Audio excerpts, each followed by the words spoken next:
ਪਿਆਰੇ ਦਰਸ਼ਕੋ, ਜੈ ਮਸੀਹ ਦੀ। ਦਿਸ਼ਾ ਪਰਿਵਰਤਨ ਦੇ ਸਾਡੇ ਅੱਜ ਦੇ ਪ੍ਰੋਗਰਾਮ ਦੇ ਵਿੱਚ ਤੁਹਾਡਾ ਸਭਨਾਂ ਦਾ ਪ੍ਰਭੂ ਯਿਸੂ ਮਸੀਹ ਜੀ ਦੇ ਮਿੱਠੇ ਨਾਮ ਵਿੱਚ ਸਵਾਗਤ ਹੈ। ਅਸੀਂ ਉਮੀਦ ਕਰਦੇ ਹਾਂ ਕਿ ਤੁਸੀਂ ਸਾਰੇ ਕੁਸ਼ਲ ਮੰਗਲ ਹੋਵੋਗੇ ਅਤੇ ਸਾਡੇ ਅੱਜ ਦੇ ਅਧਿਐਨ ਪ੍ਰੋਗਰਾਮ ਦੇ ਲਈ ਤਿਆਰ ਹੋਵੋਗੇ। ਦੋਸਤੋ, ਅਸੀਂ ਆਪਣੇ ਪਿਛਲੇ ਪ੍ਰੋਗਰਾਮ ਦੇ ਵਿੱਚ ਪਰਮੇਸ਼ਵਰ ਦੇ ਮਹਾਨ ਵਿਸ਼ਵਾਸ ਦੇ ਯੋਧਾ ਦੇ ਬਾਰੇ ਗੌਰ ਕਰ ਰਹੇ ਸੀ। ਇਸ ਦੇ ਵਿੱਚ ਅਸੀਂ ਜਾਣਿਆ ਕਿ ਦਾਨੀਅਲ ਪਰਮੇਸ਼ਵਰ ਦੇ ਆਤਮਾ ਨਾਲ ਭਰਿਆ ਹੋਇਆ ਇੱਕ ਬੁੱਧੀਵਾਨ ਨੌਜਵਾਨ ਸੀ, ਜਿਹੜਾ ਕਿ ਰਾਜਾ ਨਬੂਕਦਨੇਸਰ ਦੇ ਸਮੇਂ ਬਾਬੁਲ ਦੀ ਗੁਲਾਮੀ ਵਿੱਚ ਚਲਿਆ ਗਿਆ ਸੀ। ਬਾਬੁਲ ਦੇ ਵਿੱਚ ਉਹਨੇ ਆਪਣੇ ਵਿਸ਼ਵਾਸ ਦਾ ਚੰਗਾ ਅਭਿਆਸ ਕੀਤਾ ਅਤੇ ਆਪਣੇ ਹੌਸਲੇ ਦੇ ਨਾਲ ਲੋਕਾਂ ਨੂੰ ਬਹੁਤ ਪ੍ਰਭਾਵਿਤ ਕੀਤਾ। ਸਾਨੂੰ ਉਮੀਦ ਹੈ ਕਿ ਤੁਹਾਨੂੰ ਸਾਰਿਆਂ ਨੂੰ ਇਹ ਅਧਿਐਨ ਤੋਂ ਬਹੁਤ ਲਾਭ ਮਿਲਿਆ ਹੋਵੇਗਾ। ਸਾਡੇ ਅੱਜ ਦੇ ਪ੍ਰੋਗਰਾਮ ਦੇ ਵਿੱਚ ਅਸੀਂ ਦਾਨੀਅਲ ਦੇ ਬਾਰੇ ਹੋਰ ਜ਼ਿਆਦਾ ਜਾਣਾਂਗੇ। ਦਾਨੀਅਲ ਨਬੀ ਦੇ ਜੀਵਨ ਤੋਂ ਅੱਜ ਅਸੀਂ ਦੋ ਮੁੱਖ ਗੱਲਾਂ ਦੇ ਉੱਤੇ ਗੌਰ ਕਰਾਂਗੇ। ਪਹਿਲੀ ਇੱਕ ਦਾਨੀਅਲ ਨੂੰ ਤਿਆਰ ਕਰਨ ਦੇ ਨਿਯਮਾਂ ਦੇ ਬਾਰੇ ਅਤੇ ਦੂਜੀ ਗੱਲ ਉਸਦੇ ਹੌਸਲੇ ਦੀ ਵਿਸ਼ੇਸ਼ਤਾ ਦੇ ਬਾਰੇ ਹੈ। ਸਾਨੂੰ ਵਿਸ਼ਵਾਸ ਹੈ ਕਿ ਪਿਛਲੇ ਪ੍ਰੋਗਰਾਮ ਵਾਂਗ ਅੱਜ ਦਾ ਪ੍ਰੋਗਰਾਮ ਵੀ ਤੁਹਾਡੇ ਸਭਨਾਂ ਦੇ ਲਈ ਆਤਮਿਕ ਰੀਤੀ ਨਾਲ ਬਹੁਤ ਹੀ ਲਾਭਕਾਰੀ ਹੋਏਗਾ। ਤਾਂ ਫਿਰ ਦੋਸਤੋ, ਕੀ ਤੁਸੀਂ ਤਿਆਰ ਹੋ ਅੱਜ ਦੇ ਅਧਿਐਨ ਪ੍ਰੋਗਰਾਮ ਦੇ ਲਈ? ਦਾਨੀਅਲ ਉਹਨਾਂ ਸੰਪੂਰਨ ਮਨੁੱਖਾਂ ਵਿੱਚੋਂ ਇੱਕ ਸੀ। ਕੀ ਆਪ ਚਾਹੁੰਦੇ ਹੋ ਕਿ ਅਸੀਂ ਇਸ ਵਰਗੇ ਹੋਈਏ? ਨਹੀਂ, ਦਾਨੀਅਲ ਸੰਪੂਰਨ ਨਹੀਂ ਸੀ। ਉਹ ਤਾਂ ਸਾਡੇ ਵਾਂਗ ਹੀ ਮਾਸ ਅਤੇ ਲਹੂ ਨੂੰ ਰੱਖਦਾ ਸੀ। ਉਸ ਨੂੰ ਵੀ ਇਸੇ ਤਰ੍ਹਾਂ ਦਾ ਫੈਸਲਾ ਲੈਣੇ ਪਏ ਸਨ ਜੋ ਅਸੀਂ ਦਿਲ ਵਿੱਚ ਕਰ ਲੈਂਦੇ ਹਾਂ। ਇਸ ਤਰ੍ਹਾਂ ਉਹ ਸਵਾਲ ਜੋ ਸਾਨੂੰ ਆਪਣੇ ਆਪ ਨੂੰ ਪੁੱਛਣਾ ਪੈਣਾ ਹੈ, ਜੇਕਰ ਅਸੀਂ ਨੌਜਵਾਨ ਮਨੁੱਖਾਂ ਨੂੰ ਆਪਣੇ ਇਸ ਸੱਭਿਆਚਾਰ ਵਿੱਚ ਪੈਦਾ ਕਰਨ ਦੀ ਖੁਆਇਸ਼ ਰੱਖਦੇ ਹਾਂ, ਤਦ ਅਸੀਂ ਕੀ ਕਰੀਏ? ਅਸੀਂ ਦਾਨੀਅਲ ਵਰਗੇ ਹੌਸਲੇ ਵਾਲੇ ਵਿਅਕਤੀਆਂ ਨੂੰ ਕਿਵੇਂ ਤਿਆਰ ਕਰਦੇ ਹਾਂ? ਇਸ ਵਿਸ਼ੇ ਬਾਰੇ ਮੈਂ ਨਿਸ਼ਚਿੰਤ ਅਧਿਆਪਕ ਨਹੀਂ ਹਾਂ, ਨਾ ਹੀ ਮੈਂ ਸੋਚਦਾ ਹਾਂ ਕਿ ਮੈਂ ਇੱਕ ਅੱਛਾ ਕੰਮ ਕਰ ਚੁੱਕਾ ਹਾਂ। ਮੇਰੇ ਮਾਪਿਆਂ ਦੇ ਕੰਮਾਂ ਦੇ ਨਾਲ ਸੰਬੰਧਿਤ ਇਸ ਵਿੱਚ ਕਈ ਗਲਤੀਆਂ ਹਨ। ਮੈਂ ਕੁਝ ਚੀਜ਼ਾਂ ਨੂੰ ਬਹੁਤ ਹੀ ਕਠਿਨ ਤਰੀਕੇ ਦੇ ਨਾਲ ਸਿੱਖਿਆ ਹੈ। ਅਸਲ ਵਿੱਚ ਸ਼ਾਇਦ ਜ਼ਿਆਦਾਤਰ ਅੱਛੀਆਂ ਚੀਜ਼ਾਂ ਨੂੰ ਮੈਂ ਕਠਿਨ ਤਰੀਕੇ ਨਾਲ ਹੀ ਸਿੱਖਿਆ ਹੈ, ਪਰ ਮੈਂ ਆਪ ਨੂੰ ਕੁਝ ਨਿਯਮ ਦੱਸਣ ਦੀ ਖੁਆਇਸ਼ ਰੱਖਦਾ ਹਾਂ ਜੋ ਮੈਂ ਸੋਚਦਾ ਹਾਂ ਕਿ ਇੱਕ ਸੱਭਿਆਚਾਰ ਵਿੱਚ ਠੀਕ ਦਾਨੀਅਲ ਦੇ ਜੀਵਨ ਵਿੱਚੋਂ ਸਿਖਾਏ ਜਾਣ ਦੇ ਯੋਗ ਹਨ। ਇਸ ਤੋਂ ਪਹਿਲਾਂ ਕਿ ਮੈਂ ਇਹ ਕਰਾਂ, ਮੈਂ ਤੁਹਾਨੂੰ ਦੱਸਣਾ ਚਾਹੁੰਦਾ ਹਾਂ ਕਿ ਸਭ ਤੋਂ ਵੱਡੀ ਸਮੱਸਿਆ ਜੋ ਅਸੀਂ ਆਪਣੇ ਬੱਚਿਆਂ ਨੂੰ ਦਾਨੀਅਲ ਅਤੇ ਅਸਤਰ ਵਰਗੇ ਸਾਡੇ ਇਸ ਸੱਭਿਆਚਾਰ ਵਿੱਚ ਬਣਾਉਣ ਲਈ ਜਿਸ ਦਾ ਸਾਹਮਣਾ ਕਰ ਰਹੇ ਹਾਂ, ਉਹ ਕੀ ਹੈ? ਮੈਂ ਇਸ ਨੂੰ ਦੋ ਸ਼ਬਦਾਂ ਵਿੱਚ ਤੁਹਾਡੇ ਲਈ ਬਿਆਨ ਕਰ ਸਕਦਾ ਹਾਂ। ਇਸ ਨੂੰ ਸਾਥੀਆਂ ਦਾ ਦਬਾਅ ਆਖਿਆ ਜਾਂਦਾ ਹੈ। ਦਾਨੀਅਲ ਕਾਫੀ ਸਮੇਂ ਪਹਿਲਾਂ ਗਿਆ ਸੀ, ਪਰ ਉਸ ਦੇ ਉੱਤੇ ਇਸੇ ਕਿਸਮ ਦਾ ਦਬਾਅ ਸੀ ਜੋ ਅੱਜ ਸਾਡੇ ਨੌਜਵਾਨ ਲੋਕ ਉਹਨਾਂ ਉੱਤੇ ਰੱਖਦੇ ਹਨ। ਇਹ ਇੱਕ ਸ਼ਕਤੀਸ਼ਾਲੀ, ਬਹੁਤ ਹੀ ਸ਼ਕਤੀਸ਼ਾਲੀ ਤਾਕਤ ਹੈ, ਖਾਸ ਤੌਰ ਤੇ ਉਹਨਾਂ ਉੱਤੇ ਜੋ ਕਿ ਜਵਾਨੀ ਦੀ ਅਵਸਥਾ ਦੇ ਨਜ਼ਦੀਕ ਢੁੱਕ ਰਹੇ ਹਨ। ਹਰ ਵਿਅਕਤੀ ਜਿਸ ਨੇ ਨੌਜਵਾਨ ਲੋਕਾਂ ਦਾ ਅਧਿਐਨ ਕੀਤਾ ਹੈ, ਉਹ ਸਾਨੂੰ ਇਹ ਦੱਸੇਗਾ ਕਿ ਸਭ ਤੋਂ ਮਹਾਨ ਚੁਣੌਤੀਆਂ ਉਹ ਆਪਣੇ ਵਧਣ ਦੇ ਸਾਲਾਂ ਦੇ ਵਿੱਚ ਜਿਸ ਦਾ ਉਹ ਸਾਹਮਣਾ ਕਰਦੇ ਹਨ, ਉਹ ਹੈ ਸਾਥੀਆਂ ਦੇ ਦਬਾਅ ਦੀ ਚੁਣੌਤੀ। ਡਾਕਟਰ ਜੇਮਸ ਡਬਸਨ ਇੱਕ ਡਾਕਟਰ ਦੀ ਟੀਮ ਦੇ ਬਾਰੇ ਦੱਸਦਾ ਹੈ ਜਿਸ ਨੇ ਇੱਕ ਵਿਸ਼ੇਸ਼ ਪ੍ਰਯੋਗ ਕੀਤਾ ਸੀ। 10 ਤੋਂ 13 ਸਾਲ ਦੇ 13 ਤੋਂ 19 ਸਾਲ ਦੇ ਬੱਚੇ ਇੱਕ ਕਮਰੇ ਵਿੱਚ ਲਿਜਾਏ ਗਏ ਸਨ ਅਤੇ ਉਹਨਾਂ ਨੂੰ ਆਖਿਆ ਗਿਆ ਸੀ 10 ਤੋਂ 13 ਸਾਲ ਦੇ 13 ਤੋਂ 19 ਸਾਲ ਦੇ ਬੱਚੇ ਇੱਕ ਕਮਰੇ ਵਿੱਚ ਲਿਜਾਏ ਗਏ ਸਨ ਅਤੇ ਉਹਨਾਂ ਨੂੰ ਆਖਿਆ ਗਿਆ ਸੀ ਕਿ ਉਹਨਾਂ ਨੇ ਇੱਕ ਦੇਖ ਕੇ ਪ੍ਰਾਪਤ ਕਰਨ ਵਾਲੇ ਨਜ਼ਰੀਏ ਦਾ ਮੁਲੰਕਣ ਕਰਨ ਦੇ ਅਧਿਐਨ ਦਾ ਇੱਕ ਹਿੱਸਾ ਹੋਣਾ ਸੀ। ਹੁਣ ਧਿਆਨ ਨਾਲ ਸੁਣੋ ਜੋ ਇਸ ਪ੍ਰਯੋਗ ਤੋਂ ਨਿਕਲ ਕੇ ਗੱਲਾਂ ਅੱਗੇ ਆਈਆਂ ਸਨ। ਇੱਕੋ ਹੀ ਇੱਕ ਡਾਕਟਰ ਨੇ ਕਾਰਡਾਂ ਦੀ ਇੱਕ ਲੜੀ ਤਿਆਰ ਕੀਤੀ ਅਤੇ ਹਰੇਕ ਕਾਰਡ ਦੇ ਉੱਤੇ 3 ਲਕੀਰਾਂ ਸਨ ਤੇ ਹਰੇਕ ਕਾਰਡ ਦੇ ਉੱਤੇ ਉਹਨਾਂ ਲਕੀਰਾਂ ਵਿੱਚੋਂ ਇੱਕ ਇਸ ਤਰ੍ਹਾਂ ਜਾਪਦਾ ਹੈ ਕਿ ਆਪ ਦੂਸਰਿਆਂ ਦੇ ਨਾਲੋਂ ਜ਼ਿਆਦਾ ਲੰਬੀ ਸੀ। ਉਹਨਾਂ ਵਿਦਿਆਰਥੀਆਂ ਨੂੰ ਜਦੋਂ ਉਹ ਵਿਅਕਤੀ ਜੋ ਇਸ ਪ੍ਰਯੋਗ ਨੂੰ ਕਰ ਰਿਹਾ ਸੀ ਸਭ ਤੋਂ ਲੰਬੀ ਲਾਈਨ ਵੱਲ ਉਹ ਇਸ਼ਾਰਾ ਕਰੇ, ਤਦ ਉਹਨਾਂ ਵਿਦਿਆਰਥੀਆਂ ਨੇ ਆਪਣੇ ਹੱਥ ਉੱਚੇ ਕਰਨੇ ਸਨ। ਅਸਲ ਵਿੱਚ ਉਹ ਡਾਕਟਰ ਜੋ ਉਹ ਕਰ ਰਹੇ ਸਨ, ਉਹ ਤਾਂ ਸਾਥੀਆਂ ਦੇ ਦਬਾਅ ਦੇ ਅਸਰ ਦਾ ਅਧਿਐਨ ਕਰ ਰਹੇ ਸਨ ਅਤੇ ਇਹ ਹੈ ਜੋ ਉਹਨਾਂ ਨੇ ਕੀਤਾ ਸੀ। 10 ਵਿਦਿਆਰਥੀਆਂ ਵਿੱਚੋਂ 9 ਨੂੰ ਗੁਪਤ ਤੌਰ ਤੇ ਉਹਨਾਂ ਨੂੰ ਇਹ ਹਦਾਇਤ ਦਿੱਤੀ ਸੀ ਕਿ ਜਦੋਂ ਉਹਨਾਂ ਦਾ ਉਹ ਡਾਕਟਰ ਸਭ ਤੋਂ ਲੰਬੀ ਲਾਈਨ ਵੱਲ ਇਸ਼ਾਰਾ ਕਰੇ ਤਦ ਉਹਨਾਂ ਨੇ ਆਪਣਾ ਹੱਥ ਉੱਚਾ ਨਹੀਂ ਕਰਨਾ, ਪਰ ਉਹਨਾਂ ਨੇ ਉਦੋਂ ਆਪਣਾ ਹੱਥ ਉੱਚਾ ਕਰਨਾ ਹੈ ਜਦੋਂ ਉਹ ਸਭ ਤੋਂ ਲੰਬੀ ਲਕੀਰ ਤੋਂ ਦੂਸਰੀ ਲਕੀਰ ਵੱਲ ਇਸ਼ਾਰਾ ਕਰੇ। ਹਰੇਕ ਵਾਰ ਜਦੋਂ ਉਸਨੇ ਲੰਬੀ ਲਾਈਨ ਵੱਲ ਇਸ਼ਾਰਾ ਕੀਤਾ ਸੀ ਤਦ ਉਹਨਾਂ ਨੇ ਆਪਣੇ ਹੱਥ ਨਹੀਂ ਸੀ ਉਠਾਏ, ਜਿਵੇਂ ਕਿ ਉਹਨਾਂ ਨੂੰ ਹਦਾਇਤ ਕੀਤੀ ਗਈ ਸੀ, ਪਰ ਉਹ ਉਦੋਂ ਆਪਣਾ ਹੱਥ ਉਠਾਉਂਦੇ ਸਨ ਜਦੋਂ ਉਹ ਸਭ ਤੋਂ ਲੰਬੀ ਲਾਈਨ ਤੋਂ ਦੂਸਰੀ ਲਾਈਨ ਵੱਲ ਇਸ਼ਾਰਾ ਕਰਦਾ ਸੀ। 10 ਵਿਦਿਆਰਥੀਆਂ ਵਿੱਚੋਂ ਇੱਕ ਨੂੰ ਇਹ ਨਹੀਂ ਸੀ ਦੱਸਿਆ ਗਿਆ, ਇਸ ਲਈ ਉਹ ਕਲਾਸ ਦੇ ਵਿੱਚ ਬੈਠੇਗਾ ਅਤੇ ਉਹ ਇੱਕ ਕਾਰਡ ਨੂੰ ਪੜ੍ਹਨਗੇ ਅਤੇ ਉਹ ਲੰਬੀ ਲਾਈਨ ਵੱਲ ਇਸ਼ਾਰਾ ਕਰਨਗੇ ਅਤੇ ਕੋਈ ਵੀ ਆਪਣਾ ਹੱਥ ਉੱਪਰ ਨਹੀਂ ਉਠਾਵੇਗਾ। ਫਿਰ ਉਹ ਉਸ ਵੱਲ ਇਸ਼ਾਰਾ ਕਰੇਗਾ ਜੋ ਕਿ ਦੱਖਣ ਵਿੱਚ ਸਭ ਤੋਂ ਲੰਬੀ ਲਾਈਨ ਤੋਂ ਦੂਸਰੀ ਲਾਈਨ ਸੀ ਅਤੇ 9 ਜਣਿਆਂ ਦੇ ਹੱਥ ਉੱਪਰ ਉਠਾਏ ਜਾਣਗੇ ਅਤੇ ਉਸ ਦੇ ਦਿਲ ਵਿੱਚ ਇਹ ਇੱਕ ਲੜਕਾ ਜਾਣਦਾ ਸੀ ਕਿ ਉਹ ਸਭ ਤੋਂ ਲੰਬੀ ਲਾਈਨ ਨਹੀਂ ਸੀ, ਪਰ ਉਹ ਆਪਣੇ ਆਲੇ ਦੁਆਲੇ ਤੱਕ ਅਤੇ ਫਿਰ ਉਹ ਸੋਚਣਾ ਆਰੰਭ ਕਰੇਗਾ, ਹੋ ਸਕਦਾ ਹੈ ਕਿ ਮੈਂ ਹਦਾਇਤ ਨੂੰ ਠੀਕ ਤਰ੍ਹਾਂ ਨਹੀਂ ਸੁਣਿਆ। ਅਤੇ ਅਗਲੀ ਗੱਲ ਤੁਸੀਂ ਜਾਣੋਗੇ ਕਿ ਉਸ ਦਾ ਹੱਥ ਵੀ ਉੱਪਰ ਉੱਠ ਜਾਵੇਗਾ ਅਤੇ ਉਹ 9ਵਾਂ ਦੇ ਨਾਲ ਆਪਣਾ ਫੈਸਲਾ ਦੱਸੇਗਾ ਕਿ ਹਰੇਕ ਵਾਰ ਗਲਤ ਫੈਸਲਾ ਕਰਦੇ ਸਨ। ਉਹਨਾਂ ਨੇ ਇਸ ਪ੍ਰਯੋਗ ਨੂੰ ਬਦਲਣਾ ਜਾਰੀ ਰੱਖਿਆ। ਉਹਨਾਂ ਨੇ ਇਸ ਨੂੰ ਹੋਰ ਜ਼ਿਆਦਾ ਕਠਿਨ ਬਣਾਉਣਾ ਵੀ ਜਾਰੀ ਰੱਖਿਆ ਅਤੇ 75% ਸਮਾਂ ਉਹਨਾਂ ਨੇ ਇਸ ਪ੍ਰਯੋਗ ਉੱਤੇ ਲਗਾਇਆ। ਜਦੋਂ 9 ਲੜਕੇ ਗਲਤ ਕੰਮ ਕਰਨ ਲਈ ਆਪਣਾ ਹੱਥ ਉਹਨਾਂ ਨੇ ਉੱਚਾ ਕੀਤਾ, ਤਦ 10ਵਾਂ ਲੜਕਾ ਵੀ ਆਪਣਾ ਹੱਥ ਉੱਚਾ ਕਰੇਗਾ, ਕਿਉਂਕਿ ਇਹ ਸਭ ਉਸ ਦਬਾਅ ਦੇ ਕਰਕੇ ਸੀ ਜੋ ਉਸ ਨੇ ਮਹਿਸੂਸ ਕੀਤਾ ਸੀ। ਆਪ ਮੈਨੂੰ ਇਹ ਆਖਦੇ ਹੋ ਕਿ ਸਾਥੀਆਂ ਦਾ ਦਬਾਅ ਕਠਿਨ ਨਹੀਂ ਹੁੰਦਾ। ਇਸ ਤਰ੍ਹਾਂ ਦਾ ਇੱਕ ਪ੍ਰਯੋਗ ਸਾਡੇ ਨੌਜਵਾਨਾਂ ਦੇ ਜੀਵਨਾਂ ਵਿੱਚ ਹਰ ਰੋਜ਼ ਹੁੰਦਾ ਹੈ। ਸਾਨੂੰ ਦੱਸਿਆ ਗਿਆ ਹੈ ਕਿ ਟੋਲੀ ਦਾ ਜੋ ਦਬਾਅ ਹੈ ਉਹ ਮੁੱਖ ਕਾਰਨਾਂ ਵਿੱਚੋਂ ਇੱਕ ਹੈ, ਜਿਸ ਕਰਕੇ ਜੋ ਬੱਚੇ ਹਨ ਉਹ ਨਸ਼ੀਲੀਆਂ ਦਵਾਈਆਂ ਅਤੇ ਸ਼ਰਾਬ ਇਸਤੇਮਾਲ ਕਰਦੇ ਹਨ। ਇਸ ਸਰਵੇਖਣ ਦੇ ਵਿੱਚ 10 ਬੱਚਿਆਂ ਵਿੱਚੋਂ ਇੱਕ ਬੱਚੇ ਨੇ ਆਖਿਆ ਸੀ ਕਿ ਉਹਨਾਂ ਨੇ ਭੰਗ ਦਾ ਪਿਆਲਾ ਸੂਟਾ ਉਦੋਂ ਲਿਆ ਸੀ ਅਤੇ ਉਹਨਾਂ ਦੀ ਬੀਅਰ ਦਾ ਪਹਿਲਾ ਘੁੱਟ ਉਹਨਾਂ ਨੇ ਆਪਣੇ ਦੋਸਤਾਂ ਨੂੰ ਪ੍ਰਭਾਵਿਤ ਕਰਨ ਦੇ ਲਈ ਲਿਆ ਸੀ ਅਤੇ ਹੋਰ ਕਿਸੇ ਵੀ ਕਾਰਨ ਕਰਕੇ ਨਹੀਂ। ਇੱਥੋਂ ਤੱਕ ਕਿ ਜੇਕਰ ਉਹਨਾਂ ਨੇ ਇਹ ਨਹੀਂ ਵੀ ਕਰਨਾ ਚਾਹਿਆ। ਇਸ ਤਰ੍ਹਾਂ ਇਸ ਜਗਤ ਦੇ ਵਿੱਚ ਆਪ ਕਿਵੇਂ ਇੱਕ ਮਾਪਾ ਹੁੰਦੇ ਹੋਏ ਆਪ ਆਪਣੇ ਪੁੱਤਰ ਜਾਂ ਆਪਣੀ ਧੀ ਦੇ ਨਾਲ ਨਿਪਟਦੇ ਹੋ ਅਤੇ ਉਹਨਾਂ ਨੂੰ ਹੌਸਲਾ ਪਾਉਣ ਵਿੱਚ ਮਦਦ ਕਰਦੇ ਹੋ। ਜੇਕਰ ਉਹਨਾਂ ਨੂੰ ਇਸ ਤਰ੍ਹਾਂ ਕਰਨਾ ਪਵੇ ਕਿ ਉਹ ਇਕੱਲਾ ਵਿਅਕਤੀ ਹੋ ਜੋ ਆਪਣੇ ਹੱਥ ਉਠਾ ਕੇ ਆਖਦਾ ਹੈ, ਨਹੀਂ ਇਹ ਤਾਂ ਗਲਤ ਹੈ, ਮੈਨੂੰ ਇਸ ਦੀ ਕੋਈ ਪਰਵਾਹ ਨਹੀਂ, ਜੇਕਰ ਬਾਕੀ ਇਸ ਦੀ ਸਾਰੀ ਕਲਾਸ ਆਖੇ ਕਿ ਇਹ ਤਾਂ ਠੀਕ ਹੈ, ਇਹ ਤਾਂ ਗਲਤ ਹੈ। ਭਾਗ ਊੜਾ। ਉਸ ਨੂੰ ਉਸ ਦੀਆਂ ਚੋਣਾਂ ਦੇ ਮਹੱਤਵ ਨੂੰ ਸਮਝਾਓ। ਮੈਂ ਆਪ ਨੂੰ ਅੰਤ ਵਿੱਚ ਕੁਝ ਤਜਵੀਜ਼ਾਂ ਦੇਣਾ ਚਾਹਾਂਗਾ। ਸਭ ਤੋਂ ਪਹਿਲਾਂ ਉਹਨਾਂ ਨੂੰ ਉਹਨਾਂ ਦੀਆਂ ਚੋਣਾਂ ਦੀ ਮਹੱਤਵ ਨੂੰ ਸਮਝਾਉਣਾ ਸਿਖਾਓ। ਕਦੇ-ਕਦੇ ਇੱਕ 13 ਤੋਂ 19 ਸਾਲ ਦੇ ਹੋਣਾ ਬਹੁਤ ਹੀ ਹੁਸੀਨਾ ਹੁੰਦਾ ਹੈ, ਜਿਵੇਂ ਕਿ ਇੱਕ ਚੀਜ਼ ਨੂੰ ਛੱਡ ਕੇ ਦੂਸਰੀ ਚੀਜ਼ ਵੱਲ ਭੱਜਣਾ। ਅਸੀਂ ਨਹੀਂ ਜਾਣਦੇ ਕਿ ਹਰੇਕ ਚੋਣ ਜੋ ਅਸੀਂ ਕਰਦੇ ਹਾਂ ਉਹ ਆਲੋਚਨਾਤਮਕ ਹੁੰਦੀ ਹੈ।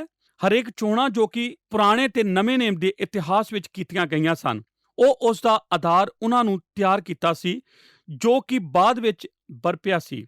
ਯੋਸ਼ੂਆ ਅਤੇ ਕਾਲਬ ਕਾਦੇਸ਼ ਤੋਂ ਵਾਪਸ ਕਨਾਨ ਨੂੰ ਆਏ ਅਤੇ ਉਹੀ ਸਿਰਫ 2 ਸਨ ਜੋ ਸਾਰੀ ਭੀੜ ਦੇ ਵਿੱਚੋਂ ਸਨ, ਜਿਨ੍ਹਾਂ ਨੇ ਇਹ ਵਿਸ਼ਵਾਸ ਕੀਤਾ ਸੀ ਕਿ ਪਰਮੇਸ਼ਰ ਉਹਨਾਂ ਦੀ ਮਦਦ ਉਸ ਕਨਾਨ ਦੇਸ਼ ਦੇ ਅੰਦਰ ਜਾਣ ਅਤੇ ਉਸ ਉੱਤੇ ਕਬਜ਼ਾ ਕਰਨ ਦੇ ਵਿੱਚ ਕਰੇਗਾ ਅਤੇ ਉਹਨਾਂ ਨੇ ਇਹੋ ਹੀ ਚੁਣਿਆ।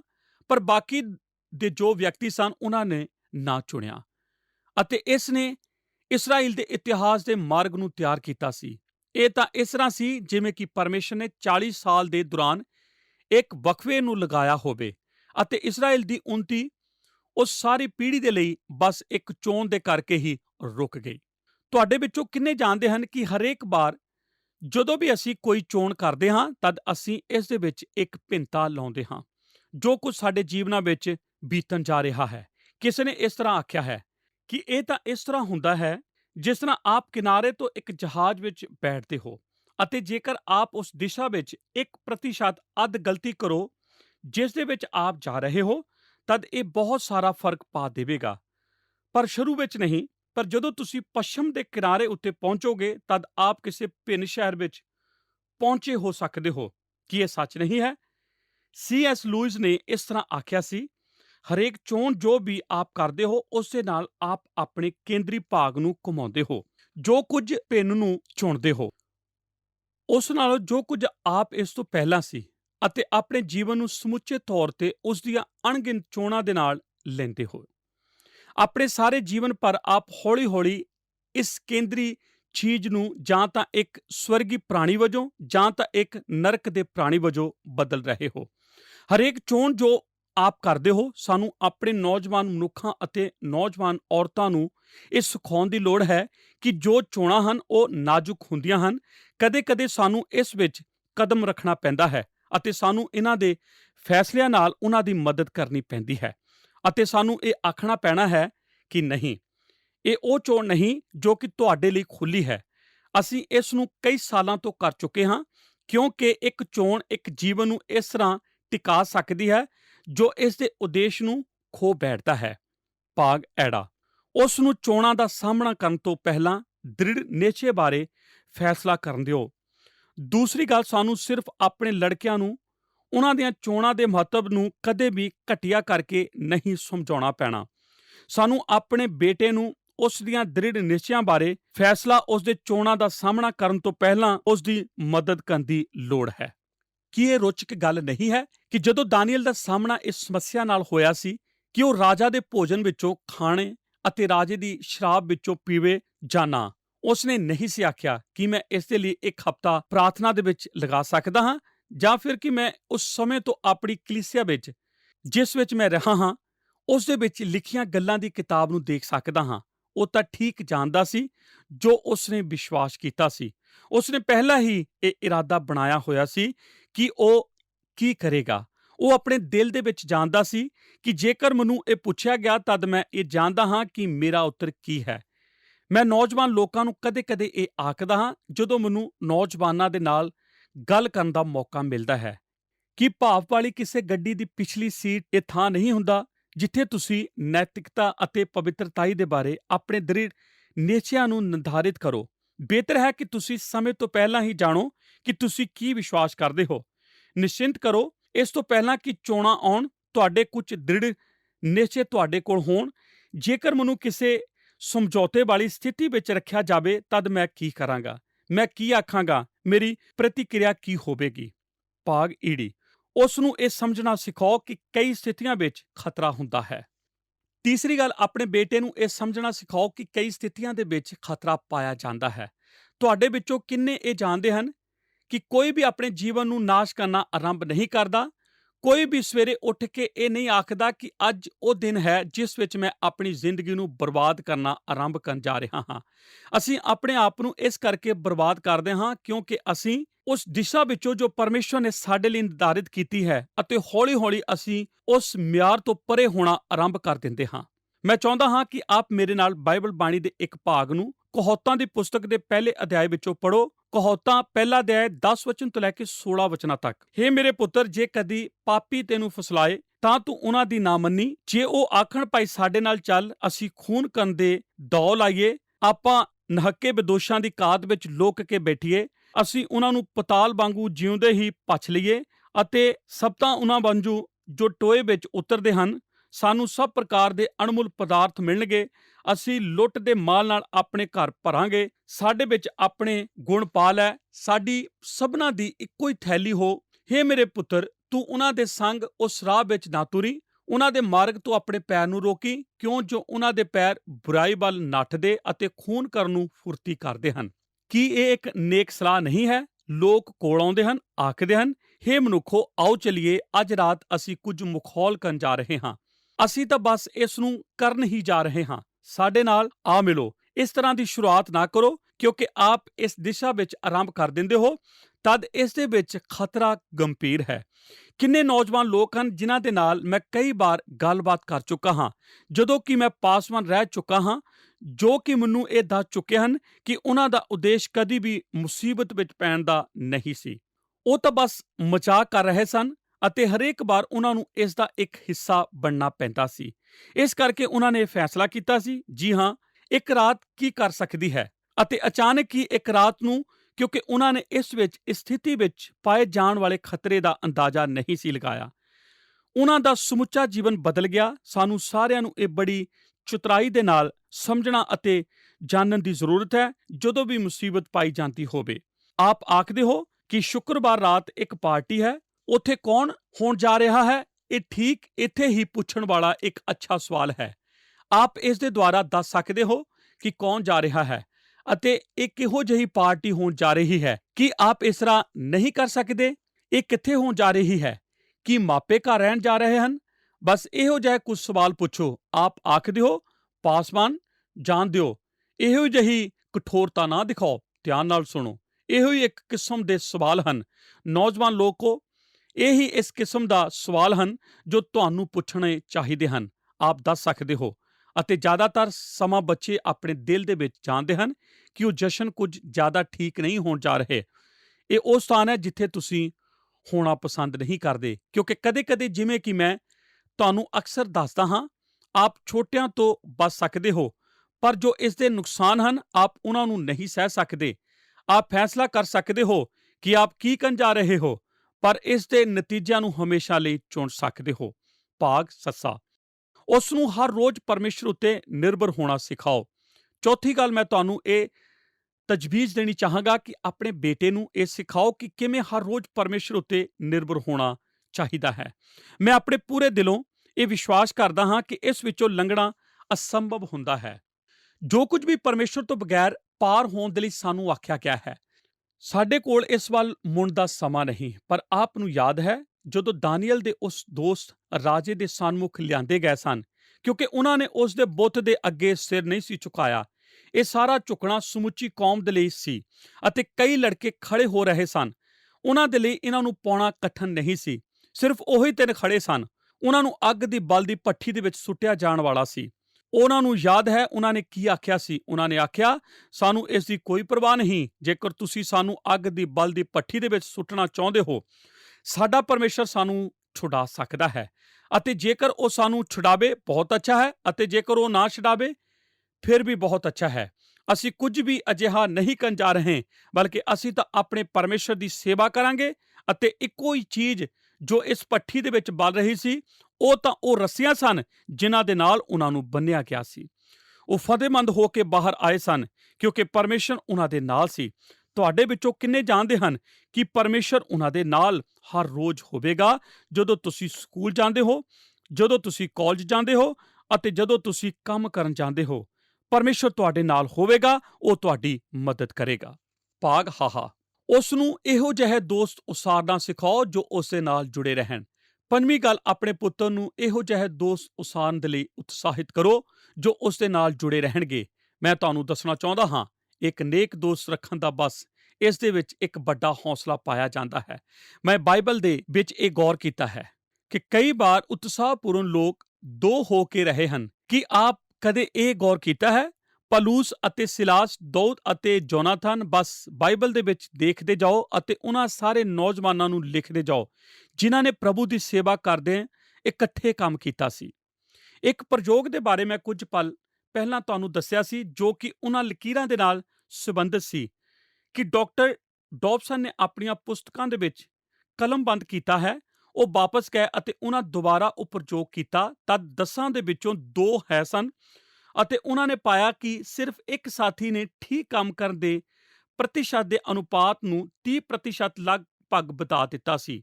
ਜੇਕਰ ਉਹ ਸਾਥੀ ਜਾਣਦਾ ਹੁੰਦਾ ਕਿ ਇੱਕ ਹੋਰ ਸਾਥੀ ਵੀ ਆਪਣਾ ਹੱਥ ਉਠਾਉਣ ਜਾ ਰਿਹਾ ਹੈ, ਜਦੋਂ ਕਿ ਸਾਰੇ 8 ਦੇ 8 ਗਲਤ ਕੰਮ ਕਰ ਰਹੇ ਸਨ, ਤਦ ਉਹਨਾਂ ਨੂੰ ਇਹ ਕਰਨ ਦੇ ਲਈ ਹੌਸਲਾ ਮਿਲਿਆ ਹੈ। ਮੈਂ ਆਪਣੇ ਬੱਚਿਆਂ ਦੇ ਬਾਰੇ ਅਤੇ ਉਹਨਾਂ ਦੇ ਦੋਸਤਾਂ ਦੇ ਬਾਰੇ ਬਹੁਤ ਪ੍ਰਾਰਥਨਾ ਕਰਦਾ ਹਾਂ ਅਤੇ ਮੈਂ ਜਾਣਦਾ ਹਾਂ ਕਿ ਤੁਸੀਂ ਵੀ ਕਰਦੇ ਹੋ। ਅਤੇ ਮੈਂ ਪਰਮੇਸ਼ਰ ਦਾ ਧੰਨਵਾਦ ਕਰਦਾ ਹਾਂ ਕਿ ਉਸ ਨੇ ਸਾਡੇ ਬੱਚਿਆਂ ਦੇ ਲਈ ਨੌਜਵਾਨ ਲੜਕੇ ਅਤੇ ਨੌਜਵਾਨ ਔਰਤਾਂ ਦਿੱਤੀਆਂ ਹਨ ਜਿਨ੍ਹਾਂ ਦੇ ਕੋਲ ਉਹਨਾਂ ਵਰਗੇ ਹੀ ਦ੍ਰਿੜ ਨੇਚੇ ਸਨ, ਜਿਨ੍ਹਾਂ ਨੇ ਨੇਕ ਕਾਰਜ ਕਰਨ ਦੇ ਵਿੱਚ ਉਹਨਾਂ ਦੀ ਮਦਦ ਕੀਤੀ ਸੀ। ਭਾਗ ਕੱਕਾ, ਉਸ ਨੂੰ ਇਹ ਸਿਖਾਓ ਕਿ ਉਹ ਹੌਸਲੇ ਨਾਲ ਆਪਣੇ ਫੈਸਲਿਆਂ ਦਾ ਐਲਾਨ ਕਰੇ। 6ਵੀਂ ਗੱਲ, ਆਪਣੇ ਪੁੱਤਰ ਨੂੰ ਹੌਸਲੇ ਨਾਲ ਉਸ ਦੇ ਫੈਸਲਿਆਂ ਦਾ ਐਲਾਨ ਕਰਨ ਦੇ ਲਈ ਪ੍ਰੇਰਿਤ ਕਰੋ। ਤੁਹਾਡੇ ਵਿੱਚੋਂ ਕਿੰਨੇ ਕੁ ਇਹ ਜਾਣਦੇ ਹਨ ਕਿ ਨਾ ਕਰਨਾ ਫਿਰ ਕੀ ਹੁੰਦਾ ਹੈ? ਤੁਹਾਨੂੰ ਉਹਨਾਂ ਦੇ ਨਾਲ ਸਹਿਮਤ ਹੋਣਾ ਨਹੀਂ ਪੈਣਾ। ਤੁਹਾਨੂੰ ਇਹ ਨਾ ਆਖਣਾ ਪੈਣਾ, ਠੀਕ ਹੈ ਕੋਈ ਹੋਰ ਕਰਦਾ ਹੈ, ਅਸੀਂ ਵੀ ਇਸੇ ਤਰ੍ਹਾਂ ਕਰਾਂਗੇ। ਮੈਂ ਆਪਣੀ ਕਲੀਸਿਆ ਵਿੱਚੋਂ ਨੌਜਵਾਨ ਲੜਕਿਆਂ ਨੂੰ ਇਸ ਛੋਟੇ ਤਜਰਬੇ ਵਿੱਚ ਮੇਰੀ ਮਦਦ ਕਰਨ ਦੇ ਲਈ ਪੁੱਛਿਆ। ਮੈਂ ਆਖਿਆ ਕਿ ਫਰਜ਼ ਕਰੋ ਕਿ ਤੁਸੀਂ ਇੱਕ ਰਚਨਾਤਮਕ ਢੰਗ ਦੇ ਨਾਲ ਇੱਕ ਨੌਜਵਾਨ ਵਿਅਕਤੀ ਦੇ ਕੋਲ ਆ ਰਹੇ ਹੋ ਅਤੇ ਹੋ ਸਕਦਾ ਹੈ ਇਸ ਦੇ ਵਿੱਚ ਕੁਝ ਹੌਸਾਹੀਣ ਜੁੜਿਆ ਹੋਵੇ ਅਤੇ ਉਹ ਕਿਸੇ ਨੂੰ ਨਾ ਆਖਣਾ ਹੋਵੇ ਜੋ ਉਹਨਾਂ ਤੋਂ ਕੁਝ ਇਹੋ ਜਿਹਾ ਕੰਮ ਕਰਾਉਣਾ ਚਾਹੋ ਜੋ ਉਹ ਜਾਣਦੇ ਹਨ ਕਿ ਉਹਨਾਂ ਨੂੰ ਨਹੀਂ ਕਰਨਾ ਚਾਹੀਦਾ। ਉਹਨਾਂ ਨੇ ਮੈਨੂੰ ਇਹ ਸੂਚੀ ਦਿੱਤੀ ਸੀ। ਮੈਂ ਤੁਹਾਡੇ ਲਈ 2 ਜਾਂ 3 ਚੀਜ਼ਾਂ ਪੜ੍ਹਨ ਜਾ ਰਿਹਾ ਹਾਂ ਜੋ ਉਹਨਾਂ ਨੇ ਆਖਿਆ ਸੀ ਕਿ ਤੁਸੀਂ ਆਖ ਸਕਦੇ ਹੋ। ਪਹਿਲੀ ਗੱਲ, ਮੈਨੂੰ ਅਫਸੋਸ ਹੈ, ਮੈਂ ਇਹ ਨਹੀਂ ਕਰ ਸਕਦਾ। ਮੈਨੂੰ ਘਰ ਜਾਣਾ ਪੈਣਾ ਹੈ ਅਤੇ ਆਪਣੇ ਉਸ ਪਾਲਤੂ ਜਾਨਵਰ ਦੇ ਨਾਲ ਸੈਰ ਕਰਨੀ ਪੈਣੀ ਹੈ। ਇੱਕ ਹੋਰ ਚੀਜ਼, ਇਹ ਬਹੁਤ ਹੀ ਅੱਛਾ ਹੈ, ਮੈਨੂੰ ਆਪਣੇ ਪਾਸਵਾਨ ਦੇ ਨਾਲ ਅੱਜ ਰਾਤ ਕੁਝ ਕਰਨਾ ਪੈਣਾ ਹੈ। ਕਿ ਉਹ ਵੀ ਆ ਸਕਦਾ ਹੈ? ਇਹ ਜ਼ਿਆਦਾਤਰ ਪਾਰਟੀਆਂ ਨੂੰ ਠੀਕ ਇੱਥੇ ਹੀ ਖਤਮ ਕਰ ਦੇਵੇਗਾ। ਮੈਂ ਤੁਹਾਨੂੰ ਇਹ ਦੱਸ ਰਿਹਾ ਹਾਂ। ਮੈਂ ਇਹ ਪਸੰਦ ਕਰਦਾ ਹਾਂ, ਪਰ ਮੈਨੂੰ ਅੱਜ ਆਪਣੀ ਇੱਕ ਡਾਕ ਦੀ ਉਡੀਕ ਹੈ ਅਤੇ ਜਦੋਂ ਇਹ ਘਰ ਪਹੁੰਚਦੇ ਤਦ ਮੈਂ ਉਸ ਸਮੇਂ ਘਰ ਹੋਣਾ ਚਾਹੁੰਦਾ ਹਾਂ। ਮੈਨੂੰ ਪਸੰਦ ਹੈ, ਪਰ ਅੱਜ ਰਾਤ ਮੈਂ ਆਪਣੇ ਜੁੱਤੇ ਚਮਕਾਉਣ ਜਾ ਰਿਹਾ ਹਾਂ। ਮੈਂ ਚਾਹੁੰਦਾ ਸੀ ਕਿ ਮੈਂ ਇਸ ਤਰ੍ਹਾਂ ਕਰ ਸਕਦਾ ਹਾਂ, ਪਰ ਮੈਂ ਆਪਣੇ ਖਿਡੌਣਾ ਗਵਾ ਚੁੱਕਾ ਹਾਂ ਅਤੇ ਮੈਨੂੰ ਉਸ ਦੇ ਵਾਪਸ ਆਉਣ ਦੀ ਇੰਤਜ਼ਾਰ ਕਰਨੀ ਪੈਣੀ ਹੈ। ਆਪ ਇਸ ਤਰ੍ਹਾਂ ਨਾ ਕਰਨ ਦੇ ਕਈ ਤਰੀਕੇ ਅਪਣਾ ਸਕਦੇ ਹੋ, ਪਰ ਆਪ ਨਾ ਆਖ ਸਕਦੇ ਹੋ। ਕੀ ਇਸ ਤਰ੍ਹਾਂ ਨਹੀਂ ਆਖ ਸਕਦੇ? ਇਸ ਤਰ੍ਹਾਂ ਦੇ ਨਾਲ ਨਾ ਆਖੋ ਕਿ ਉਹ ਸਮਝ ਸਕਣ ਕਿ ਸਾਡਾ ਇਸ ਤੋਂ ਕੀ ਭਾਵ ਹੈ। ਨਹੀਂ, ਧੰਨਵਾਦ। ਆਪਣੇ ਬੇਟੇ ਨੂੰ ਇੱਕ ਵਿਅਕਤੀਗਤ ਉਦਾਹਰਨ, ਈਸ਼ਵਰਤਾਈ ਦੀ ਉਦਾਹਰਨ ਦੇ ਦੁਆਰਾ ਪ੍ਰੇਰਿਤ ਕਰੋ। ਮੈਂ ਤੁਹਾਨੂੰ ਅੱਜ ਇੱਕ ਸਵਾਲ ਪੁੱਛਣ ਦੀ ਖੁਆਇਸ਼ ਰੱਖਦਾ ਹਾਂ। 70 ਅਗਵਾ ਕੀਤੇ ਨੌਜਵਾਨਾਂ ਵਿੱਚੋਂ ਜਿਨ੍ਹਾਂ ਨੂੰ ਯਰੂਸ਼ਲਮ ਵਿੱਚੋਂ ਬੰਦੀ ਬਣਾਇਆ ਗਿਆ ਸੀ, ਉਹਨਾਂ ਵਿੱਚ ਦਾਨੀਏਲ, ਸਦਰਕ, ਮੇਸ਼ਕ, ਅਬਦਨਗੋ ਹੈ ਸੀ। ਇਹ 4 ਹਨ। ਕਿ ਆਪ ਉਹਨਾਂ ਵਿੱਚੋਂ ਬਾਕੀ 66 ਅਗਵਾ ਕੀਤੇ ਬੰਦੀ ਬਣਾਏ ਹੋਏ ਲੋਕਾਂ ਦਾ ਨਾਮ ਦੱਸ ਸਕਦੇ ਹੋ ਜਿਨ੍ਹਾਂ ਨੂੰ ਇਸਰਾਇਲ ਤੋਂ ਬਾਬਲ ਨੂੰ ਲਿਜਾਇਆ ਗਿਆ ਸੀ? ਯਹੋਯਕੀਮ ਦਾ ਨਾਮ ਨਾ ਲਓ, ਉਹ ਤਾਂ ਰਾਜਾ ਸੀ। ਕੀ ਤੁਸੀਂ ਮੈਨੂੰ ਕਿਸੇ ਇੱਕ ਦਾ ਨਾਮ ਦੱਸ ਸਕਦੇ ਹੋ? ਨਹੀਂ, ਆਪ ਇਸ ਤਰ੍ਹਾਂ ਨਹੀਂ ਕਰ ਸਕਦੇ। ਉਹਨਾਂ ਸਾਰੇ ਜਸੂਸਾਂ ਵਿੱਚੋਂ ਜੋ ਕਨਾਨ ਨੂੰ ਗਏ ਸਨ, ਯੋਸ਼ੂਆ ਤੇ ਕਾਲਬ ਤੋਂ ਬਗੈਰ ਹੋਰਨਾਂ ਵਿੱਚੋਂ ਕਿਸੇ ਹੋਰ ਦਾ ਨਾਮ ਦੱਸ ਸਕਦੇ ਹੋ? ਕੀ ਇਹ ਰੋਚਕ ਗੱਲ ਨਹੀਂ? ਉਹ ਲੋਕ ਜੋ ਅੱਜ ਠੀਕ ਕਰਦੇ ਹਨ, ਭਾਵੇਂ ਉਹ ਇੱਕ ਵੱਡੀ ਕੀਮਤ ਉੱਤੇ ਕੀਤੇ ਜਾਵੇ, ਇਹ ਉਹ ਲੋਕ ਹਨ ਜਿਨ੍ਹਾਂ ਨੂੰ ਯਾਦ ਰੱਖਿਆ ਜਾਂਦਾ ਹੈ। ਭੀੜ ਦੇ ਨਾਲ ਤੈਰਨਾ ਆਸਾਨ ਹੁੰਦਾ ਹੈ, ਪਰ ਕਿਸੇ ਟੋਲੀ ਵਿਚਕਾਰ ਪਕੜੇ ਜਾਣ ਦੀ ਕਿਸਮ ਹੋਣਾ। ਪਰ ਜਦੋਂ ਆਪ ਖੜੇ ਹੁੰਦੇ ਹੋ ਅਤੇ ਭਲੇ ਕੰਮ ਕਰਦੇ ਹੋ, ਠੀਕ ਕੰਮ ਕਰਦੇ ਹੋ, ਤਦ ਲੋਕ ਗੌਰ ਕਰਨਗੇ। ਇਹ ਉਹ ਲੋਕ ਹਨ ਜਿਨ੍ਹਾਂ ਨੂੰ ਯਾਦ ਰੱਖਿਆ ਜਾਂਦਾ ਹੈ। ਨੌਜਵਾਨ ਲੋਕੋ, ਜੇਕਰ ਆਪ ਇੱਕ ਇਹੋ ਜਿਹਾ ਵਿਅਕਤੀ ਹੋਣਾ ਚਾਹੁੰਦੇ ਹੋ ਜੋ ਪਰਮੇਸ਼ਰ ਦੇ ਲਈ ਇੱਕ ਨਿਸ਼ਾਨ ਤਿਆਰ ਕਰਦਾ ਹੈ, ਤਾਂ ਸਾਨੂੰ ਕਦਮ ਚੁੱਕਣਾ ਪੈਣਾ ਹੈ ਅਤੇ ਕਦੇ-ਕਦੇ ਇਕੱਲੇ ਹੋਣਾ ਪੈਣਾ ਹੈ। ਪਰ ਤੁਸੀਂ ਇਕੱਲੇ ਨਹੀਂ ਹੋ ਸਕਦੇ, ਕਿਉਂਕਿ ਪਰਮੇਸ਼ਰ ਤੁਹਾਡੇ ਨਾਲ ਹੈ। ਇੱਕ ਨੌਜਵਾਨ ਮਨੁੱਖ ਇੱਕ ਪ੍ਰਾਂਤ ਦੇ ਇੱਕ ਰਾਜੇ ਦੇ ਵਿਸ਼ਵਵਿਦਿਆਲਾ ਵਿੱਚ ਦਾਖਲ ਹੋਇਆ। ਉਸ ਦੀ ਜਮਾਤ ਦੇ ਪਹਿਲੇ ਕੁਝ ਹਫ਼ਤਿਆਂ ਦੇ ਦੌਰਾਨ ਇੱਕ ਈਸ਼ਵਰੀ ਰਹਿਤ ਪ੍ਰੋਫੈਸਰ ਉਸ ਨੂੰ ਰੋਕਣ ਜਾ ਰਿਹਾ ਸੀ। ਅਤੇ ਮੈਨੂੰ ਤੁਹਾਨੂੰ ਦੱਸਣਾ ਪੈਣਾ ਹੈ, ਜੋ ਕਿ ਮੈਂ ਸੱਚਾਈ ਵਜੋਂ ਜਾਣਦਾ ਹਾਂ, ਕਿ ਪਰਮੇਸ਼ਰ ਰਹਿਤ ਪ੍ਰੋਫੈਸਰ ਵਿਸ਼ਵਵਿਦਿਆਲਿਆ ਦੇ ਕੈਂਪਸ ਵਿੱਚ ਹਨ, ਜੋ ਕਿ ਨੌਜਵਾਨ ਲੋਕਾਂ ਦੀ ਨੇਚਾ ਨੂੰ ਤੋੜਨ ਦਾ ਉਦੇਸ਼ ਰੱਖਦੇ ਹਨ, ਉਹਨਾਂ ਦਾ ਠੱਠਾ ਉਡਾਉਣਾ ਅਤੇ ਉਹਨਾਂ ਦੀ ਨੇਚਾ ਨੂੰ ਤੋੜਨਾ। ਉਹ ਮਨੁੱਖ ਆਪਣੀ ਕਲਾਸ ਵਿੱਚ ਸੀ ਅਤੇ ਪਹਿਲੇ ਕੁਝ ਹਫ਼ਤਿਆਂ ਦੇ ਦੌਰਾਨ ਉਸ ਪ੍ਰੋਫੈਸਰ ਨੇ ਸੋਚਿਆ, ਜੇਕਰ ਵਿਦਿਆਰਥੀਆਂ ਵਿੱਚੋਂ ਕੋਈ ਆਪਣੇ ਆਪ ਨੂੰ ਮਸੀਹ ਲੋਕ ਹੋਣਾ ਸਮਝਦਾ ਹੈ, ਇਹ ਸਾਫ਼ ਜ਼ਾਹਿਰ ਸੀ ਕਿ ਉਹ ਕਿਸੇ ਨੂੰ ਵੀ ਨਿਰਾਸ਼ ਕਰਨ ਦੀ ਕੋਸ਼ਿਸ਼ ਕਰ ਰਿਹਾ ਸੀ ਜੋ ਵੀ ਇੱਕ ਹੱਥ ਉਠਾਉਣ ਦਾ ਹੌਸਲਾ ਕਰੇ। ਅਤੇ ਇੱਕ ਨੌਜਵਾਨ ਮਨੁੱਖ ਨੇ ਆਲੇ ਦੁਆਲੇ ਦੇਖਿਆ। ਉਹ ਜਾਣਦਾ ਸੀ ਕਿ ਉਸ ਟੋਲੀ ਦੇ ਵਿੱਚ ਕੁਝ ਹੋਰ ਮਸੀਹ ਲੋਕ ਵੀ ਸਨ, ਪਰ ਉਸਨੇ ਹੋਰ ਕਿਸੇ ਵੀ ਮਨੁੱਖ ਨੂੰ ਆਪਣਾ ਹੱਥ ਉੱਪਰ ਕਰਦਿਆਂ ਨਹੀਂ ਵੇਖਿਆ। ਪਰ ਉਹ ਤਾਂ ਬਾਈਬਲ ਵਿੱਚੋਂ ਹੀ ਪੜ੍ਹਦਾ ਆ ਰਿਹਾ ਸੀ ਕਿ ਕਿਵੇਂ ਪਤਰਸ ਨੇ 3 ਵਾਰ ਪ੍ਰਭੂ ਦਾ ਇਨਕਾਰ ਕੀਤਾ ਸੀ ਅਤੇ ਉਹ ਉਸਦੇ ਲਈ ਇੰਨਾ ਭਾਵੁਕ ਸੀ ਕਿ ਭਾਵੇਂ ਹੋਰ ਕਿਸੇ ਨੇ ਵੀ ਹੱਥ ਨਹੀਂ ਸੀ ਉਠਾਇਆ, ਉਸਨੇ ਆਪਣਾ ਹੱਥ ਉੱਚਾ ਕੀਤਾ ਅਤੇ ਉਸਨੇ ਇਸ ਨੂੰ ਹੋਰ ਉੱਚਾ ਕੀਤਾ। ਜੀ ਹਾਂ, ਇਸ ਨੌਜਵਾਨ ਮਨੁੱਖ ਨੂੰ ਸਮੁੱਚੀ ਕਲਾਸ ਦੇ ਸਾਹਮਣੇ ਲਿਆਂਦਾ ਗਿਆ ਸੀ ਅਤੇ ਉਸ ਪ੍ਰੋਫੈਸਰ ਨੇ ਉਸ ਸਾਰੀ ਜਮਾਤ ਦੇ ਸਾਹਮਣੇ ਉਸ ਨੂੰ ਖੜਾ ਹੋਣ ਲਈ ਆਖਿਆ ਅਤੇ ਉਸਨੇ ਆਖਿਆ, ਠੀਕ ਹੈ, ਤੂੰ ਇੱਕ ਮਸੀਹੀ ਹੈ? ਅਤੇ ਉਸਨੇ ਆਖਿਆ, ਜੀ ਹਾਂ, ਮੈਂ ਇੱਕ ਮਸੀਹੀ ਹਾਂ। ਉਸ ਪ੍ਰੋਫੈਸਰ ਨੇ ਸਮੁੱਚੀ ਕਲਾਸ ਦੇ ਸਾਹਮਣੇ ਇੱਕ ਭਿੰਨ ਆਵਾਜ਼ ਕੱਢਦਿਆਂ ਉਸ ਦੇ ਮਖੌਲ ਉਡਾਉਣਾ ਆਰੰਭ ਕੀਤਾ। ਉਸਨੇ ਆਖਿਆ, ਤੂੰ ਕਿਵੇਂ ਇਹ ਵਿਸ਼ਵਾਸ ਕਰਨ ਦੀ ਮੂਰਖਤਾ ਕਰ ਸਕਦਾ ਹੈ ਕਿ ਪਰਮੇਸ਼ਰ ਇੱਕ ਮਨੁੱਖ ਬਣਿਆ ਤੇ ਇਸ ਧਰਤੀ ਉੱਤੇ ਆਇਆ? ਇਹ ਤਾਂ ਹਾਸੋਹੀਣ ਗੱਲ ਹੈ। ਉਸਨੇ ਆਖਿਆ, ਮੈਂ ਬਾਈਬਲ ਪੜ੍ਹੀ ਹੈ ਅਤੇ ਮੈਂ ਤੈਨੂੰ ਦੱਸਣ ਜਾ ਰਿਹਾ ਹਾਂ ਕਿ ਇਸ ਨੇ ਮੇਰੇ ਲਈ ਕੁਝ ਨਹੀਂ ਸੀ ਕੀਤਾ। ਉਸ ਨੌਜਵਾਨ ਮਨੁੱਖ ਨੇ ਉਸ ਪ੍ਰੋਫੈਸਰ ਦੀਆਂ ਅੱਖਾਂ ਵਿੱਚ ਤੱਕਿਆ ਅਤੇ ਆਖਿਆ, ਸ਼੍ਰੀਮਾਨ ਜੀ, ਜੋ ਬਾਈਬਲ ਹੈ ਇਹ ਪਰਮੇਸ਼ਰ ਵੱਲੋਂ ਮਸੀਹੀ ਲੋਕਾਂ ਦੇ ਲਈ ਲਿਖਿਆ ਗਿਆ ਖੱਤ ਹੈ। ਜੇਕਰ ਤੁਸੀਂ ਇਸ ਨੂੰ ਨਹੀਂ ਸਮਝਦੇ, ਇਹੋ ਹੀ ਹੈ ਜੋ ਕੁਝ ਤੁਸੀਂ ਕਿਸੇ ਹੋਰ ਦੀ ਚਿੱਠੀ ਪੜ੍ਹਨ ਦੇ ਨਾਲ ਪ੍ਰਾਪਤ ਕਰਦੇ ਹੋ। ਕੁਝ ਹੋਰ ਦਾਨੀਏਲ ਅਜੇ ਬਾਕੀ ਹਨ। ਕੀ ਉੱਥੇ ਨਹੀਂ ਹਨ? ਅਜੇ ਵੀ ਕੁਝ ਵਿਅਕਤੀ ਹਨ ਜੋ ਕਿ ਖੜੇ ਹੋਣ ਦਾ ਹੌਸਲਾ ਰੱਖਦੇ ਹਨ ਤਾਂ ਕਿ ਉਹ ਗਿਣੇ ਜਾਣ। ਨਾ ਅਸੀਂ ਅਤੇ ਨਾ ਸਾਡੇ ਪੁੱਤਰਾਂ ਨੂੰ ਇਸ ਜਗਤ ਵਿੱਚ ਕੋਈ ਤੀਸਰੀ ਚੀਜ਼ ਲੈਣੀ ਪੈਣੀ ਹੈ। ਇਹੀ ਹੈ ਜੋ ਮੈਂ ਆਖ ਰਿਹਾ ਹਾਂ, ਸਾਨੂੰ ਵਿਨਾਸ਼ ਦੇ ਰਾਹ ਦੇ ਉੱਤੇ ਧੂਏ ਨਹੀਂ ਜਾਣਾ ਪੈਣਾ। ਅਸੀਂ ਆਪਣੇ ਪਰਿਵਾਰਾਂ ਵਿੱਚੋਂ ਇਹ ਜਿਹੇ ਨੌਜਵਾਨ ਮਨੁੱਖਾਂ ਨੂੰ ਉਸਾਰ ਸਕਦੇ ਹਾਂ ਜੋ ਪਰਮੇਸ਼ਰ ਦੇ ਲਈ ਖੜੇ ਹੋਣਗੇ ਅਤੇ ਉਸ ਲਈ ਗਿਣੇ ਜਾਣਗੇ, ਜਦੋਂ ਕਿ ਬਾਕੀ ਦੇ ਢਹਿ ਢੇਰੀ ਹੋ ਜਾਣਗੇ, ਜਦੋਂ ਕਿ ਅਸਲ ਵਿੱਚ ਉਹਨਾਂ ਨੂੰ ਪਰਮੇਸ਼ਰ ਲਈ ਗਿਣੇ ਜਾਣ ਦੀ ਜ਼ਰੂਰਤ ਹੁੰਦੀ ਹੈ। ਅਤੇ ਅਸੀਂ ਇਹ ਆਪਣੀ ਉਦਾਹਰਨ ਦੇ ਦੁਆਰਾ ਕਰਦੇ ਹਾਂ, ਉਸ ਸਾਰੀ ਪ੍ਰਾਰਥਨਾ ਦੇ ਨਾਲ ਜੋ ਪਰਮੇਸ਼ਰ ਦੇ ਸਨਮੁਖ ਸਾਡੇ ਚਿਹਰੇ ਤੇ ਹੁੰਦੀ ਹੈ। ਉਹਨਾਂ ਦੇ ਲਈ ਪ੍ਰਾਰਥਨਾ ਕਰਦੇ ਹਾਂ ਅਤੇ ਪਰਮੇਸ਼ਰ ਕੋਲੋਂ ਸਾਡੀ ਮਦਦ ਕਰਨ ਦੇ ਲਈ ਪੁੱਛਦੇ ਹਾਂ ਕਿ ਉਹ ਸਾਨੂੰ ਉਹਨਾਂ ਦੇ ਸਨਮੁਖ ਮਨੁੱਖ ਹੌਸਲਾ ਰੱਖਣ ਵਾਲੇ ਮਨੁੱਖ ਖੁਦ ਹੋਣ ਵਿੱਚ ਮਦਦ ਕਰੇ। ਪਰਮੇਸ਼ਰ ਦੀ ਕਿਰਪਾ ਦੇ ਦੁਆਰਾ ਅਸੀਂ ਆਪਣੇ ਬੱਚਿਆਂ ਨੂੰ ਫਤਿਹਮੰਦ ਹੋਣ ਵਜੋਂ ਵੱਧਦਿਆਂ ਦੇਖ ਸਕਦੇ ਹਾਂ, ਠੀਕ ਦਾਨੀਏਲ ਦੀ ਤਰ੍ਹਾਂ। ਆਮੀਨ। ਪਿਆਰੇ ਦਰਸ਼ਕੋ, ਅੱਜ ਅਸੀਂ ਸਿੱਖ ਰਹੇ ਸੀ ਦਾਨੀਏਲ ਨੂੰ ਤਿਆਰ ਕਰਨ ਦੇ ਨਿਯਮ। ਦੋਸਤੋ, ਆਓ ਅਸੀਂ ਇਹਨਾਂ ਨਿਯਮਾਂ ਨੂੰ ਇੱਕ ਵਾਰ ਫੇਰ ਤੋਂ ਦੁਹਰਾ ਲੈਂਦੇ ਹਾਂ। ਪਹਿਲਾ ਨਿਯਮ, ਆਪਣੇ ਬੱਚਿਆਂ ਨੂੰ ਚੋਣਾਂ ਦੇ ਮਹੱਤਵ ਨੂੰ ਸਮਝਾਉਣਾ। ਦੂਜਾ ਨਿਯਮ, ਇਸ ਤੋਂ ਪਹਿਲਾਂ ਕਿ ਤੁਹਾਡੇ ਬੱਚੇ ਆਪਣੀ ਚੋਣਾਂ ਦਾ ਸਾਹਮਣਾ ਕਰਨ, ਉਹਨਾਂ ਨੂੰ ਦ੍ਰਿੜ ਨਿਸ਼ਚੇ ਦੇ ਬਾਰੇ ਫੈਸਲਾ ਕਰਨਾ ਸਿਖਾਉਣਾ।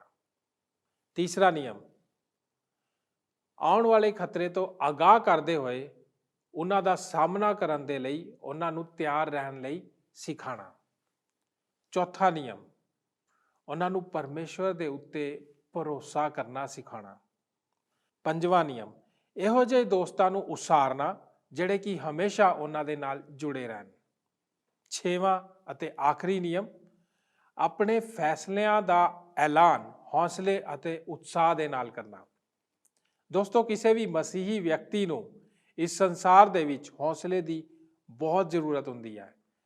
ਹੌਸਲੇ ਦੀ ਇਸ ਵਿਸ਼ੇਸ਼ਤਾ ਦਾ ਜ਼ਿਕਰ ਸਾਨੂੰ ਬਾਈਬਲ ਵਿੱਚ ਅਕਸਰ ਮਿਲਦਾ ਹੈ ਅਤੇ ਅਸੀਂ ਇਸ ਦੇ ਲਈ ਬਹੁਤ ਸਾਰੇ ਹਵਾਲਿਆਂ ਨੂੰ ਅੱਜ ਦੇ ਪ੍ਰੋਗਰਾਮ ਦੇ ਵਿੱਚ ਦੇਖਿਆ ਹੈ। ਦੋਸਤੋ, ਅਸੀਂ ਤੁਹਾਡਾ ਧੰਨਵਾਦ ਕਰਦੇ ਹਾਂ ਕਿ ਤੁਸੀਂ ਸਾਰੇ ਸਾਡੇ ਨਾਲ ਅਖੀਰ ਤੱਕ ਬਣੇ ਰਹੇ। ਹੁਣ ਸਾਨੂੰ ਇਜਾਜ਼ਤ ਦਿਓ, ਅਸੀਂ ਆਪਣੇ ਪ੍ਰੋਗਰਾਮ ਨੂੰ ਇੱਥੇ ਹੀ ਸਮਾਪਤ ਕਰਦੇ ਹਾਂ। ਆਓ ਪ੍ਰਾਰਥਨਾ ਕਰੀਏ। ਸਾਡੇ ਅਨੁਗ੍ਰਹਕਾਰੀ ਦਿਆਲੂ ਪਰਮੇਸ਼ਰ, ਪ੍ਰਭੂ ਯਿਸੂ ਮਸੀਹ ਜੀ ਦੇ ਨਾਂ 'ਚ ਤੁਹਾਡਾ ਧੰਨਵਾਦ ਕਰਦੇ ਹਾਂ ਕਿ ਪਿਤਾ ਪਰਮੇਸ਼ਰ, ਅੱਜ ਤੁਸੀਂ ਦਾਨੀਏਲ ਨਬੀ ਦੇ ਦੁਆਰਾ ਸਾਡੇ ਨਾਲ ਗੱਲਬਾਤ ਕੀਤੀ। ਸਾਨੂੰ ਆਪਣੇ ਬੱਚਿਆਂ ਨੂੰ ਕਿਸ ਤਰ੍ਹਾਂ ਦੇ ਹੋਣਾ ਚਾਹੀਦਾ ਉਹ ਤੁਸੀਂ ਦਾਨੀਏਲ ਨਬੀ ਦੇ ਦੁਆਰਾ ਸਾਨੂੰ ਸਮਝਾਇਆ। ਪ੍ਰਭੂ ਜੀ, ਅਸੀਂ ਧੰਨਵਾਦ ਕਰਦੇ ਹਾਂ ਕਿ ਤੁਸੀਂ ਸਾਨੂੰ ਇਹਨਾਂ ਵਚਨਾਂ ਦੇ ਦੁਆਰਾ ਆਸ਼ੀਸ਼ਿਤ ਕੀਤਾ। ਸਾਡੀ ਪ੍ਰਾਰਥਨਾ ਪਿਤਾ ਪਰਮੇਸ਼ਰ, ਜਿੰਨੇ ਵੀ ਸਾਡੇ ਵਿੱਚ ਇਸ ਵਚਨ ਨੂੰ ਸੁਣਨ ਔਰ ਦੇਖਣ ਵਾਲੇ ਲੋਕ ਹਨ ਪਿਤਾ, ਉਹਨਾਂ ਸਾਰਿਆਂ ਦੇ ਜੀਵਨ ਦੇ ਵਿੱਚ ਪ੍ਰਭੂ ਅੱਜ ਦੀ ਸਿੱਖਿਆ ਇੱਕ ਵੱਡਾ ਫਲ ਲੈ ਕੇ ਆਏ। ਜਿੰਨੇ ਵੀ ਮਾਤਾ ਪਿਤਾ ਇਸ ਸਿੱਖਿਆ ਨੂੰ ਦੇਖ ਰਹੇ ਹਨ ਪਿਤਾ ਪਰਮੇਸ਼ਰ, ਜਿਨ੍ਹਾਂ ਨੇ ਵੀ ਇਸ 'ਚ ਅੱਜ ਦੇ ਪ੍ਰੋਗਰਾਮ 'ਚ ਹਿੱਸਾ ਲਿਆ, ਉਹ ਸਾਰੇ ਪਿਤਾ ਪਰਮੇਸ਼ਰ ਆਪਣੇ ਬੱਚਿਆਂ ਨੂੰ ਦਾਨੀਏਲ ਨਬੀ ਵਾਂਗੂ ਤਿਆਰ ਕਰਨ ਵਿੱਚ ਪਰਿਪੱਕ ਕੀਤੇ ਜਾਣ। ਧੰਨਵਾਦ ਕਰਦੇ ਪਿਤਾ ਪਰਮੇਸ਼ਰ ਕਿ ਤੁਸੀਂ ਇਸ ਸਾਰੇ ਪ੍ਰੋਗਰਾਮ ਦੇ ਦੌਰਾਨ ਸਾਡੇ ਵਿੱਚ ਹਾਜ਼ਰ ਰਹੇ। ਯਿਸੂ ਨਾਸਰੀ ਜੀ ਦੇ ਨਾਂ 'ਚ ਮੰਗਦੇ ਹਾਂ, ਆਮੀਨ। ਜੈ ਮਸੀਹ ਦੀ। ਕੀ ਤੁਹਾਨੂੰ ਇਹ ਪ੍ਰੋਗਰਾਮ ਪਸੰਦ ਆਇਆ? ਹੁਣੇ ਸਾਨੂੰ ਇੱਕ ਮਿਸ ਕਾਲ ਦਿਓ ਤੇ ਤੁਸੀਂ ਅਗਲੇ ਜੇਤੂ ਹੋ ਸਕਦੇ ਹੋ।